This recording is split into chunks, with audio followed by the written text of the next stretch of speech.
Hi friends, നല്ല tasty ആയിട്ടുള്ള ഒരു പനീർ സ്റ്റൂ എങ്ങനെ ഉണ്ടാക്കുന്നത് നോക്കാം. ആവശ്യത്തിന് വെജിറ്റബിൾസ് അടങ്ങിയ നല്ല ടേസ്റ്റി ആയിട്ടുള്ള ഒരു സ്റ്റൂ ആണ്. 1 ടീസ്പൂൺ എണ്ണ ഒഴിച്ച് അതിലേക്ക് ഒരു ചെറിയ സവാള അരിഞ്ഞത്, 2 പച്ചമുളക് അരിഞ്ഞിട്ട് വഴറ്റുക.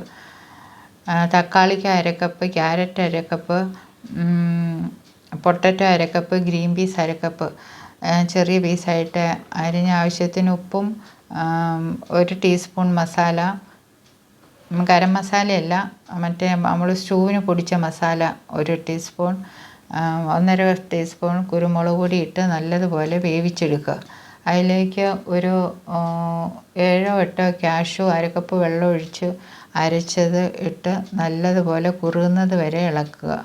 നല്ലതായിട്ട് കുറുകിയതിന് ശേഷം ഒരു 1/2 കപ്പ് തേങ്ങാപ്പാലും ഒഴിച്ച് നല്ലതുപോലെ ഇളക്കുക. പനീർ വേണമെങ്കിൽ നല്ലതായിട്ടൊന്ന് ഫ്രൈ ചെയ്തിട്ടാൽ ഒന്നുകൂടെ ടേസ്റ്റ് ആയിരിക്കും. ഞാൻ ഫ്രൈ ചെയ്തൊന്നുമില്ല, വെറുതെ ഇട്ടതേ ഉള്ളൂ. നിങ്ങൾക്ക് വേണമെങ്കിൽ ഇച്ചിരി എണ്ണ ഒഴിച്ച് ഫ്രൈ ചെയ്ത് ഇടാവുന്നതാണ്.